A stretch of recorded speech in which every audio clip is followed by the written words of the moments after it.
Hello students, this is the second video on satellite topic.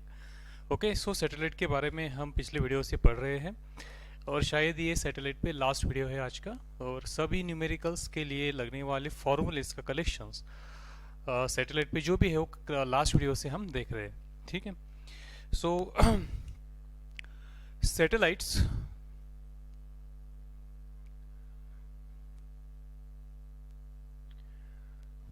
के बारे में हमने जो कुछ पढ़ा, तो what is the satellite, satellite क्या थे। तो satellite any object which revolves around the planet is called as satellites. Okay, satellites दो प्रकार के होते हैं, एक होता है satellite called as artificial satellites और सेकंड होता है called as natural satellites. Okay, so moon is the natural satellites और आर्टिफिशियल सैटेलाइट्स के बारे में भी हम पूरी जानकारी आज लेंगे। और उसके पहले हमने सैटेलाइट की पूरी जानकारी लेने से पहले हम सैटेलाइट के कुछ जो टर्म्स सैटेलाइट में यूज होते उसके बारे में हमने पढ़ाई की थी। एक पहला था orbital velocity of satellite. So orbital velocity of satellite का फॉर्मूला आया था under root capital G M upon small R. So capital M था mass of that planet, okay, और कैपिटल एम था mass of that planets, capital R था radius of the orbit और G is the gravitational constant. अगर किसी case में अगर आप कहते हैं कि satellite is very near to the earth, then v o formula आ जाएगा under root G M upon capital R. So all the values in this formula, we of course we know what is the value of gravitational constant, what is the value of mass of earth, and what is the radius of earth. So putting these all values in these equations or formula, तो आपको मिलेगा v0 is equals to 7.9 kilometre पर second, या फिर लगभग आप ले सकते से 8 किलोमीटर पर सेकंड। ओके, सो ये फॉर्मूला भी हमने देखा था उस टाइम। इसी के साथ हमें ये भी ख्याल में आया था कि escape velocity is √2 times the orbital velocity. अगर आपने ऑर्बिटल वेलोसिटी को √2 टाइम्स से बढ़ाया, या फिर 1.41 ये √2 की वैल्यू होती है 1.414 टाइम्स बढ़ाया, या फिर अगर आपने परसेंटेज में कैलकुलेट किया, so it may be increase by 41.4% से अगर आपने इंक्रीज किया ऑर्बिटल वेलोसिटी को, तो आपकी ऑर्बिटल वेलोसिटी से निकलकर उसकी वेलोसिटी कन्वर्ट हो जाएगी in escape velocity and that will run to the infinity. Okay, so कुछ इस बारे में हमने भी पढ़ा था लास्ट लेक्चर में। इसके अलावा एस्केप वेलोसिटी में भी हमने बहुत सारी डिटेल में जानकारी ली थी। उसके बाद हमने टाइम पीरियड ऑफ सैटेलाइट के फॉर्मूले लर्न किए थे, और इट प्रूव्स कि t² is directly proportional to r³, यानी केपलर्स के लॉ को भी हमने प्रूव किया था। सो ये फॉर्मूला आया था 2 pi under root r³ upon gm।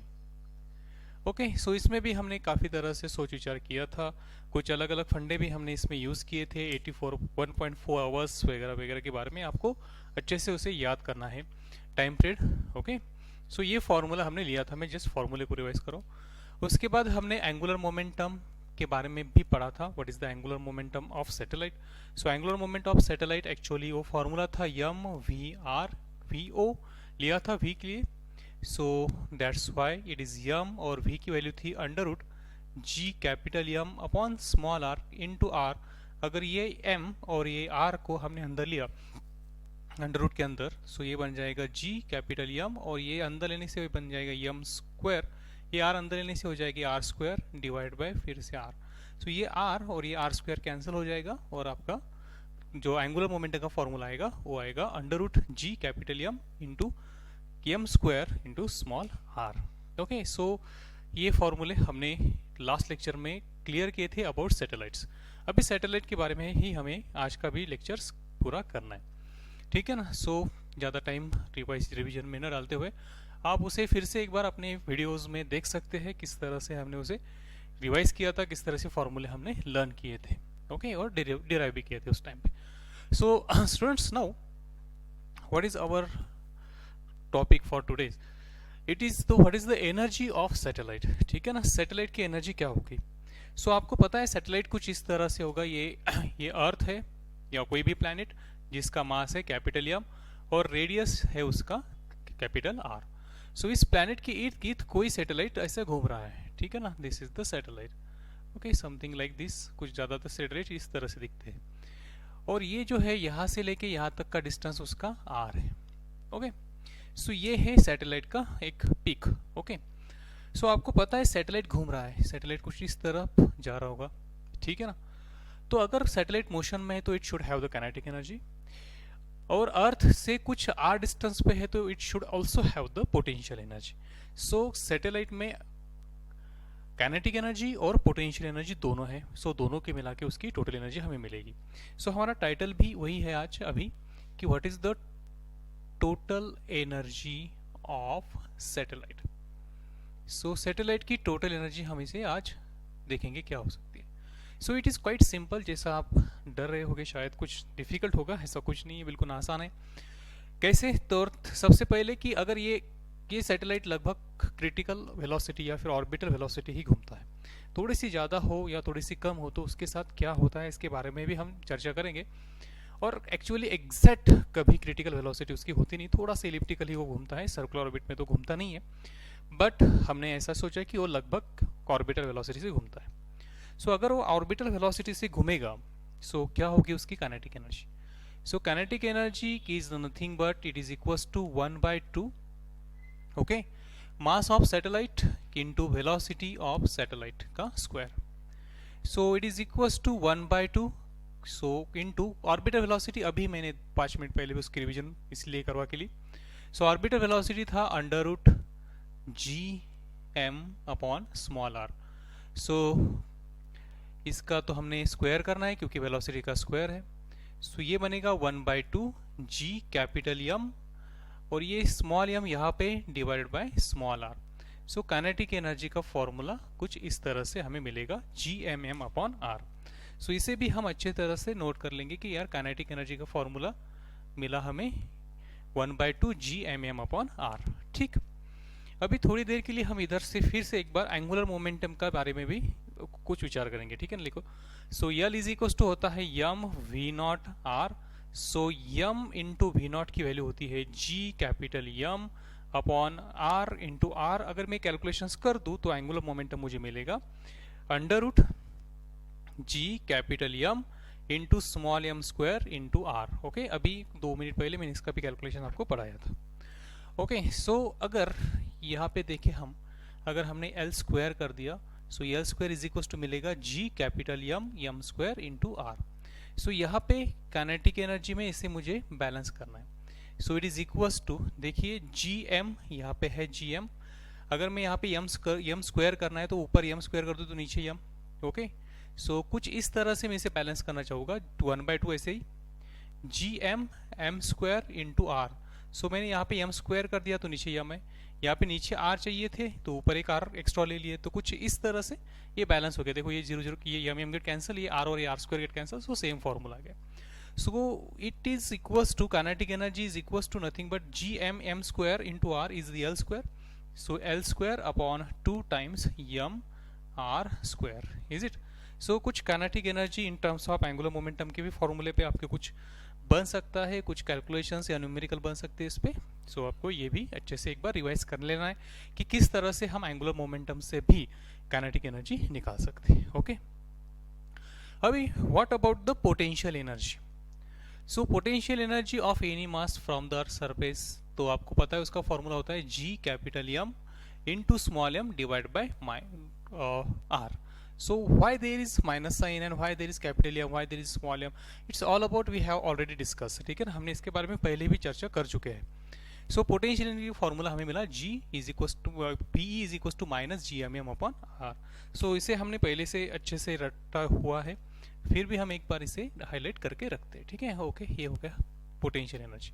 So now what, now we are interested to find out what is the total energy. So formula for total energy, so क्या होता है टोटल एनर्जी? टोटल एनर्जी होता है kinetic energy plus potential energy. Okay, so kinetic energy is found to be it is Gmm/2 times r और potential energy is found Gmm/स्मॉल r। Okay, so students, calculating these two, so we got ये बड़ा होगा क्योंकि यहाँ पे 2 है तो यहाँ पे 2 ही नहीं, तो ये बड़ा होगा। सो आप शायद फास्टली कैलकुलेशंस आप कर लेना बाद में, ठीक है ना। मैं डायरेक्ट कैलकुलेशन से यहाँ पे लिखूँ। सो ये होगा नेगेटिव और ये होगा GMM अपॉन ट्वाइस R। सो ये मिलेगी हमें टोटल एनर्जी। ओके, सो ये हो गई हमारी टोटल एनर्जी कुछ इस तरह से। इसे भी कुछ अच्छे से हाईलाइट करना, ठीक है ना, ये इंपॉर्टेंट हो जाएगा आपके लिए। ओके, सो ये हो गई टोटल एनर्जी। सो अच्छे से सोचना, टोटल एनर्जी का फॉर्मूला, पोटेंशियल एनर्जी का फॉर्मूला और काइनेटिक एनर्जी का फॉर्मूला। Is it? देखो कुछ बातें अब इसमें इस तरह से आपको ख्याल में लानी है। देखिएगा, ये है हमारा काइनेटिक एनर्जी का formula GMM upon twice R, और ये है टोटल एनर्जी का formula minus GMM upon twice R। यानी काइनेटिक एनर्जी और टोटल एनर्जी एक्चुअली सेम है, GMM upon 2R, GMM upon 2R, सिर्फ यहाँ पे नेगेटिव साइन का है। यानी टोटल एनर्जी को अगर मैं नेगेटिव साइन लगा दूँ तो नेगेटिव नेगेटिव पॉजिटिव हो जाएगा, या फिर total energy is equals to negative of kinetic energy. So it is the relation between kinetic energy और टोटल एनर्जी। सेकंड थिंग, अगर आप पोटेंशियल एनर्जी और काइनेटिक एनर्जी के बारे में देखेंगे तो अगर मैं काइनेटिक एनर्जी को 2 से मल्टीप्लाई कर दूं, इमेजिन करो यहाँ से 2 पे मल्टीप्लाई कर दिया तो 2 2 क्या होगा, कैंसिल। इधर भी 2 से मल्टीप्लाई किया और इधर भी 2 से मल्टीप्लाई किया तो इक्वेशन तो बैलेंस रह गया। सो यहाँ पे मगर 2 2 गेट कैंसिल, सो GMM अपॉन R, सो GMM upon R potential energy है। यानी अगर मैं काइनेटिक एनर्जी को 2 से मल्टीप्लाई कर दूं तो मुझे पोटेंशियल एनर्जी मिलेगी पर negative. So the potential energy is equal to -2 times kinetic energy. यानी अगर हम काइनेटिक एनर्जी को 2 से मल्टीप्लाई करते हैं विथ नेगेटिव साइन तो हमें पोटेंशियल एनर्जी मिलती है। ओके, सिमिलरली पोटेंशियल एनर्जी के बारे में टोटल एनर्जी के साथ भी वही रिलेशन है, सिर्फ वो दोनों पॉजिटिव हो गए। सो 2 से +2 से मल्टीप्लाई करना होगा ताकि हमें या ऑलरेडी माइनस साइन मिल जाए। So kinetic energy is the negative of total energy, potential energy is the negative of twice kinetic energy. Okay, यहाँ पे एक बार फिर से आइएगा, kinetic energy is equal to L square upon 2mR square in terms of what, in terms of angular momentum हमने इसे सीखा था। अभी हमें पता चला कि potential energy is the negative of twice kinetic energy. So 2 से मल्टीप्लाई करूँ अगर दोनों साइड से, ये कैंसिल हो जाएगी। सो पोटेंशियल एनर्जी का formula in terms of angular momentum कुछ इस तरह से आएगा और इससे आप टोटल एनर्जी भी निकाल सकते हैं, ठीक है ना। सो ये हमने फाइंड आउट किया कि क्या होता है काइनेटिक एनर्जी का फॉर्मूला सैटेलाइट के लिए, क्या होता है पोटेंशियल एनर्जी का फॉर्मूला सैटेलाइट के लिए, और क्या होता है टोटल एनर्जी का फॉर्मूला सैटेलाइट के लिए। सो तीनों फॉर्मूले बिल्कुल इजी है, ख्याल में रखने के लिए भी इजी है और एक दूसरे के रिलेशन भी उसके एकदम आसान है। Kinetic energy 1/2 GMM upon R, potential energy -GMM upon R, total energy -GMM upon 2R। Kinetic energy और टोटल एनर्जी सेम रहते हैं, बस opposite side. Okay, potential energy is the twice of kinetic energy और potential energy is equal to twice the total energy. Okay, so इस तरह से kinetic energy, potential energy और total energy of the satellite. इससे एक बात और अच्छे से समझ में आई कि कोई भी एनर्जी हो, काइनेटिक एनर्जी हो, पोटेंशियल एनर्जी हो या फिर टोटल एनर्जी हो, ये सभी एनर्जी R को, सभी प्रकार की एनर्जी R को इन्वर्सली प्रोपोर्शनल है। Is it? यस। ओके, सो आपने एक के नीचे एक लिखते जाना है इसे, ये यहाँ तक लिखा होगा शायद, ये भी आपने नोट करना है। अब सभी प्रकार की एनर्जी, काइनेटिक एनर्जी हो, पोटेंशियल एनर्जी हो या टोटल एनर्जी हो, दोनों भी R को इन्वर्सली प्रोपोर्शनल है। अगर वो R को इन्वर्सली प्रोपोर्शनल है तो फिर वो रेक्टेंगुलर हाइपरबोला टाइप ग्राफ बनाएंगे, ठीक है ना। कुछ इस तरह से ग्राफ उसका बनेगा, ठीक है ना। यहाँ पे निकालो। सो ये यहाँ पे मैंने लिया एनर्जीज। सो कोई भी एनर्जी मैं इस ग्राफ पे प्लॉट करूंगा ऑन y एक्सिस और R को प्लॉट करूंगा अलॉन्ग x एक्सिस। ओके, सो सबसे पहले बात करेंगे kinetic energy which is positive, ठीक है ना। सो काइनेटिक एनर्जी पॉजिटिव, तो यहाँ पे मुझे काइनेटिक एनर्जी लेनी पड़ेगी और kinetic energy is inversely proportional to R होगी, तो ग्राफ कुछ इस तरह से बनेगा, यहाँ से ऐसे आते हुए ऐसे जाएगा और कभी ये दोनों एक दूसरे को टच नहीं कर पाएंगे। क्यों टच नहीं कर पाएंगे दोनों एक दूसरे को? क्योंकि ये टच करने के लिए R को इन्फिनिटी बनना पड़ेगा, जो हम ग्राफ पे नहीं ले सकते। सो ये ग्राफ बनेगा आपका काइनेटिक एनर्जी का। ओके, अब टोटल एनर्जी और पोटेंशियल एनर्जी दोनों भी एनर्जी निगेटिव है। सो मुझे एनर्जी अगर लेना है तो निगेटिव साइड पे लेना होगा, सो नेगेटिव y एक्सिस पे जाना होगा। एनर्जी भी इनवर्सली प्रोपोर्शनल टू R है, पोटेंशियल एनर्जी भी और टोटल एनर्जी भी, सो वो भी इस तरह से ग्राफ हमें दिखाएंगे। ओके, सो एक टोटल एनर्जी का ग्राफ बना दूं और एक पोटेंशियल एनर्जी का, ठीक है ना। सो आपने अच्छे से इससे सोच विचार करके देखना है कि कौन सी एनर्जी टोटल एनर्जी होगी और कौन सी पोटेंशियल। ये दोनों ग्राफ है। सो इसमें से एक है पोटेंशियल एनर्जी, एक है total energy. So potential energy की वैल्यू Gm/r है, यानी potential energy twice the total energy. So potential energy और टोटल एनर्जी में अगर आप देखें तो आपको ये समझ में आएगा कि सर टोटल एनर्जी की डबल करने से पोटेंशियल एनर्जी मिलती है। यानी पॉजिटिवली अगर आप सिर्फ मैग्नीट्यूड के अगर बारे में सोचे तो मैग्नीट्यूड के बारे में आपने सोचने के बाद आपको ऐसे ख्याल में आएगा कि पोटेंशियल एनर्जी टोटल एनर्जी से ज़्यादा है। बट ये दोनों निगेटिव है। सो जो ज़्यादा निगेटिव होगा वो कम दिखाई देगा, ठीक है ना। सो इसलिए ज़्यादा निगेटिव ये है, ठीक है ना। सो ये हो गई हमारे पास ये पोटेंशियल एनर्जी का ग्राफ, ये रहेगा हमारे लिए, और ये रहेगा टोटल एनर्जी का ग्राफ। सो ये हो गए ग्राफ।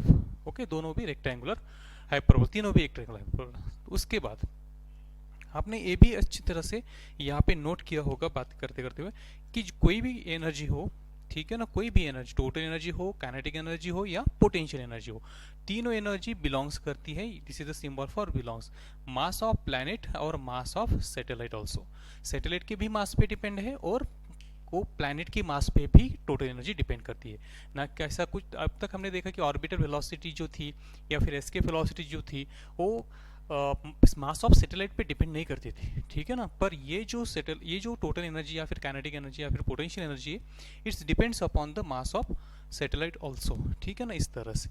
और एंगुलर वेलोसिटी के साथ अगर आप इसने ग्राफ निकालने की कोशिश की आपने, सो काइनेटिक एनर्जी, अगर ये दोनों क्वांटिटी कांस्टेंट है तो kinetic energy directly proportional to L square, कोई भी energy is directly proportional to L square, angular momentum के स्क्वायर को, ठीक है ना। पर एंगुलर मोमेंटम ज़्यादातर कंजर्व रहता, ठीक है ना। सो कुछ इसके बारे में अगर कोई क्वेश्चन आया तो फिर उस पर सोच विचार करना है, एकदम से उसका कुछ हम कंक्लूजन अभी बता नहीं सकते, ठीक है ना। वो डिपेंड करेगा क्वेश्चन किस तरह से पूछा गया था। ओके, सो ये हो गया हमारा एनर्जीज के बारे में। इसके अतिरिक्त और एक प्रकार की एनर्जी हमें समझ लेनी चाहिए यहाँ पे, उसे कहते हैं बाइंडिंग एनर्जी। बाइंडिंग एनर्जी, ठीक।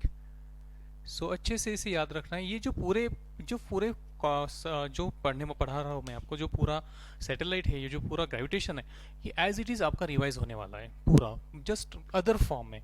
जैसे कि सैटेलाइट की जगह पे हम इलेक्ट्रॉन्स लेने वाले हैं और जो घूमने वाले हैं, और सभी पोटेंशियल एनर्जी, काइनेटिक एनर्जी, उसकी टोटल एनर्जी, नो नेगेटिव क्यों है पोटेंशियल एनर्जी, जो सारे कंसेप्ट है, पोटेंशियल जो है ग्रेविटेशनल पोटेंशियल या ग्रेविटेशनल फील्ड इंटेंसिटी, ये सारे के सारे फंडे हम एज इट इज़ इलेक्ट्रोस्टैटिक्स में पढ़ने वाले हैं। जस्ट उसके नामांतर करेंगे, इलेक्ट्रॉन की जगह सैटेलाइट होगा, मास की जगह वहाँ पे चार्ज होंगे, वहाँ पे न्यूटन साहब की जगह पे कूलम साहब हो गए।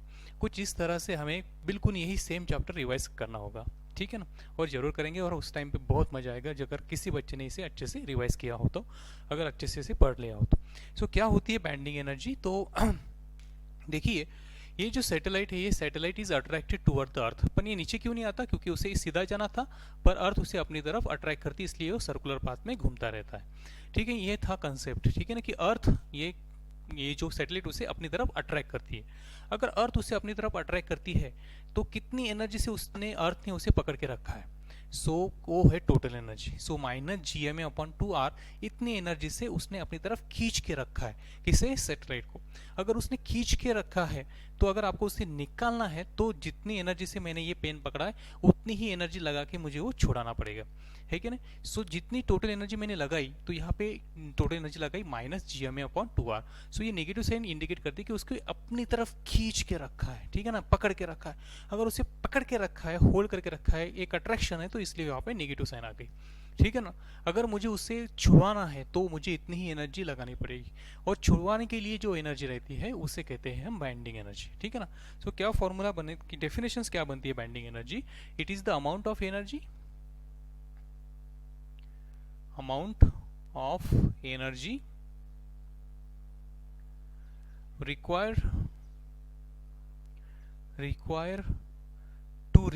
required to remove satellite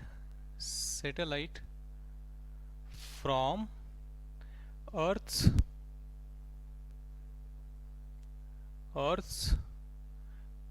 gravitational field. Okay, Earth's gravitational field, the amount of energy required to remove satellite from Earth gravitational field, ये हमें डिफाइन इसे कहते हैं बाइंडिंग एनर्जी। कुछ इस तरह से डिफाइन की गई है। ओके, आपको शायद दिखा रहे होगा, नहीं दिखता होगा तो मैं एक बार पढ़ लूँ कि binding energy is the amount of energy required to remove the satellite from earth gravitational field. So ये अब तक ग्रेविटेशनल फील्ड में है, ग्रेविटेशनल इन्फ्लुएंस में है अर्थ के, इसे ग्रेविटेशनल इन्फ्लुएंस से निकालने के लिए जो एनर्जी मुझे लगेगी we call it binding energy. So जितनी एनर्जी से उसे पकड़ के रखा है उतनी ही एनर्जी से उसे निकालना पड़ता है। सो दैट्स वाई वी से कि total energy binding energy is equals to negative of total energy. So negative negative get cancel और बाइंडिंग एनर्जी आएगी आपकी Gmm/2r।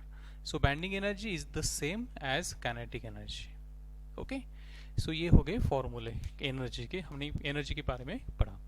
ओके, सो इसे अच्छे से नोट कर लेना है वन बाय वन, फिर हम कंटिन्यू करेंगे हमारा लेक्चर। ओके, अब समझो कि ये है हमारी अर्थ ऑफ मास m और रेडियस r, और यहाँ पे एक ऑर्बिट में सैटेलाइट घूमता है। ठीक है ना, कुछ इस तरह से वो सैटेलाइट घूम रहा है। पर होता क्या है, सैटेलाइट कुछ कारणों की वजह से हम नीचे की ऑर्बिट में उसे खींच लेते हैं या उतार देते हैं। ठीक है ना, कुछ इस तरह से कि वो जो सैटेलाइट है वो सैटेलाइट ये नीचे के ऑर्बिट में आ रहा। ठीक है ना, सो ये जो बाहर का ऑर्बिट है उसका रेडियस से r2 और जो अंदर का रेडियस है उसका रेडियस अंदर का ऑर्बिट है उसका रेडियस r1। सो इस सैटेलाइट को हमें अगर अंदर के ऑर्बिट में लाना है तो कितना वर्क करना पड़ेगा। सो यहाँ पे लाना है हमें इसे, सो यहाँ से लेके यहाँ तक अंदर के ऑर्बिट में हमने उसे ले आए। सो कितना वर्क हमें करना पड़ेगा। सो इस केस में अगर आपको वर्क करना है तो वर्क निकालना है तो फिर आपको चेंज इन टोटल एनर्जी आप उसे कैलकुलेट करेंगे। कुछ इस तरह से टाइटल होगा work done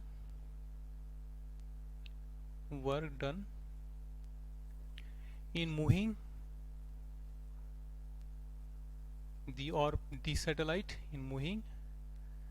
the satellite from higher orbit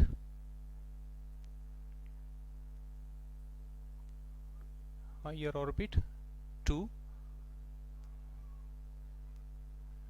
lower orbit। Okay, so higher orbit से लोअर ऑर्बिट की तरफ हमने उसे उतारा है। अभी work done is equal to change in energy हो जाएगा, पोटेंशियल एनर्जी। ठीक है ना, सो यहाँ पे जो एनर्जी थी वो एनर्जी पोटेंशियल एनर्जी, आपको पता है ना work what is the change in potential energy, it is the negative work done, है ना। So work done is equal to negative change in potential energy. So that's why हम यहाँ पे सीधा सीधा लिखेंगे कि ये बन जाएगा माइनस Gmm। ठीक है ना, सो फाइनल माइनस इनिशियल करते हैं हम। सो यहाँ पे हो जाएगा 2r2 minus Gmm upon 2r1 with negative sign.